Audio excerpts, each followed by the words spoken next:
Hello guys, আসসালামু আলাইকুম। শখের রান্নাঘর থেকে আমি সুখী।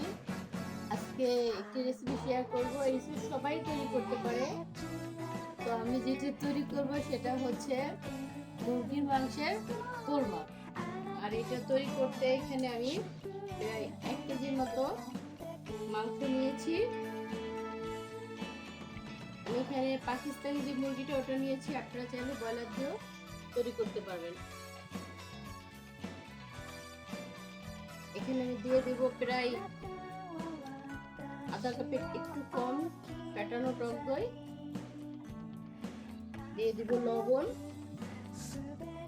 দিয়ে এটাকে আমি খুব সুন্দরভাবে ম্যারিনেট করে রাখি। আর মুরগির মাংসটা ম্যারিনেট করা হয়ে গেছে। এখন আমি এইভাবে প্রায় আধা ঘন্টা রেখে দিব। ফিরে আসছি আধা ঘন্টা পরে। গাইস, চুলায় একটি কড়াই দিয়েছি। কড়াইটা গরম হলে এখানে আমি দিয়ে দিব তেল,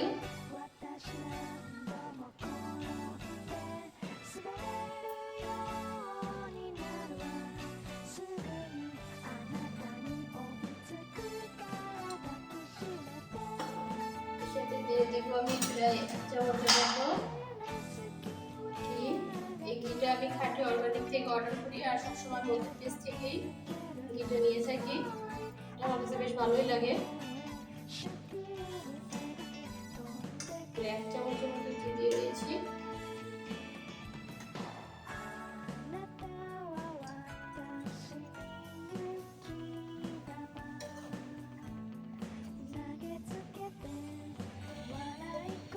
এটা যখন রেডি হয়ে যাবে তখন আমি এখানে দিয়ে দিব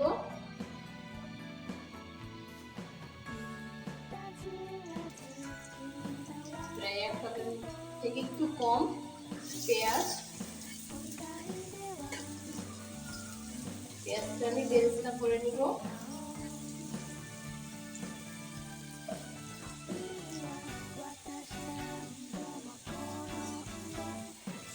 বেরেস্তাটা আমার হয়ে গেছে, তুলে রাখবো।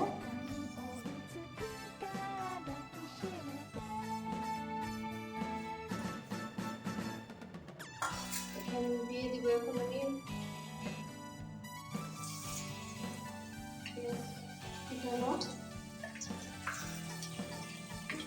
এটা আমি বেরেস্তা করবো না, যখন পেঁয়াজটা একটু নরম হয়ে আসবে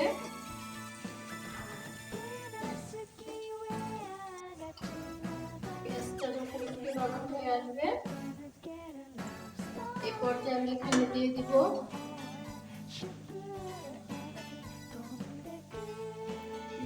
তেজপাতা, ছোট ছোট 3টা দারচিনি, এর সাথে আছে হচ্ছে 10-12টা একটু বেশি আছে গোলমরিচ, লবঙ্গ, আর এখানে যে ছোট একটা মশলা দিয়েছি একটু আছে জয়ফল।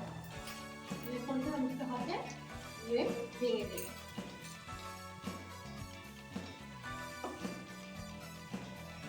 এটাকে এখন আমি একটু ভালোভাবে ভেজে নেব।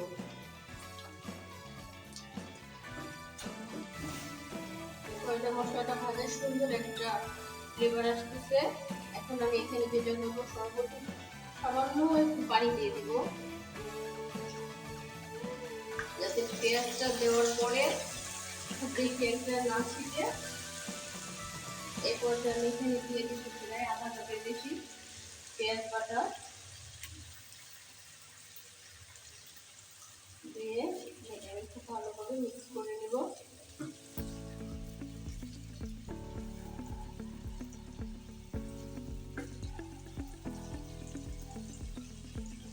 সাথে দিয়ে দিব আমি 1 চা চামচ আদা বাটা,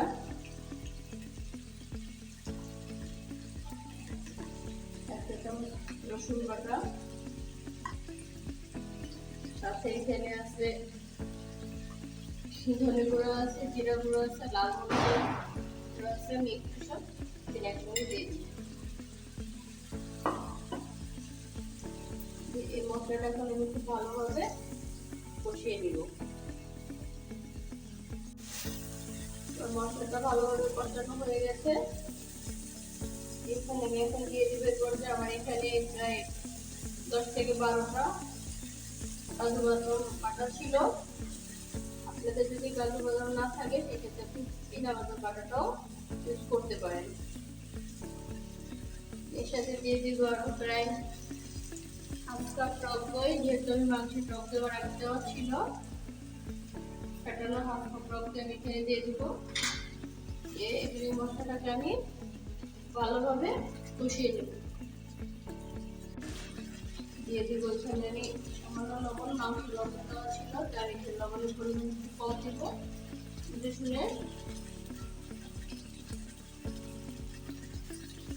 লবণটা দেওয়ার পরে আমি এখানে দিয়ে দিব একটু পানি। মশলাটা আরো ভালোভাবে কষানো যাবে। মশলাটা যত ভালো কষানো হবে পরোটা খেতে তত বেশি টেস্ট লাগবে। দেখেন আমার মশলাটা খুব ভালোভাবে কষানো হয়ে গেছে। আমি অফ ক্যামেরায় প্রায় 10 মিনিটের মতো মশলাটা কষিয়েছি।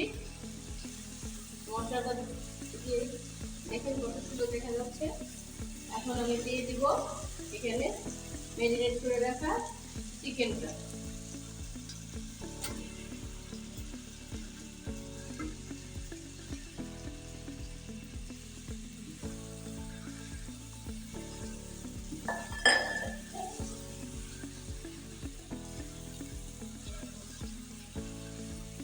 চিকেনটা দিয়ে এটাকে ভালোভাবে মিক্স করে নিব।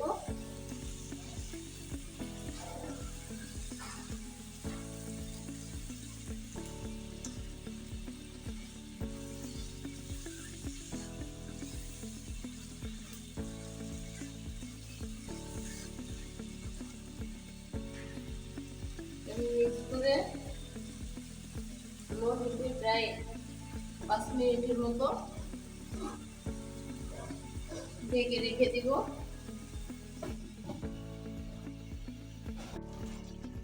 দেখেন চিকেনটা থেকে পানি উঠতে শুরু করেছে অলরেডি।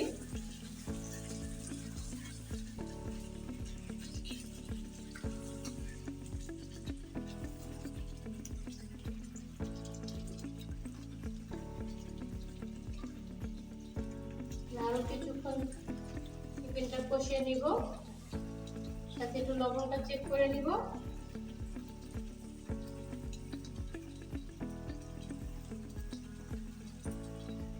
লবণটা ঠিক আছে।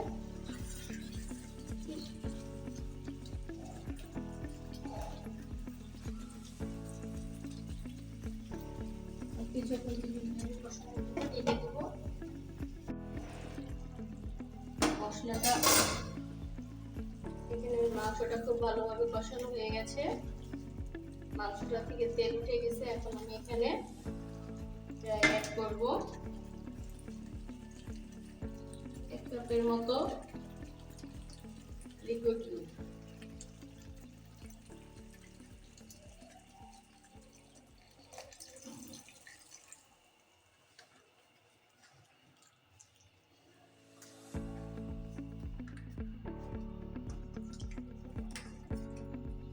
দিয়ে আমি এটাকে ঢেকে দিব মাংসটা সিদ্ধ হওয়ার জন্য।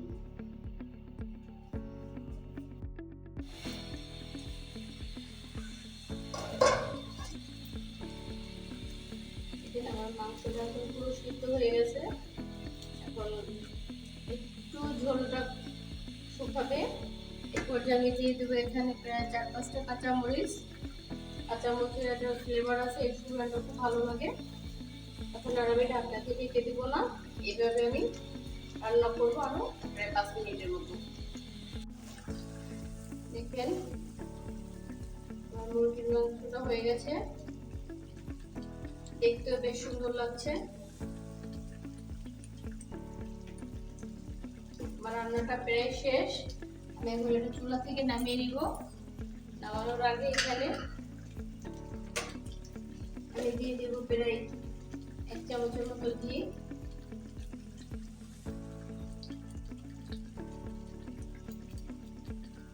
খাঁটি অর্গানিকের ঘিয়ের ফ্লেভারটা খুব ভালো, অন্তত আমার কাছে খুব ভালো লাগে। ফ্লেভারটা। তাই আমি যে কোনো খাবারে যদি ঘি দরকার হয় তাহলে আমি ঘিটাই ব্যবহার করি।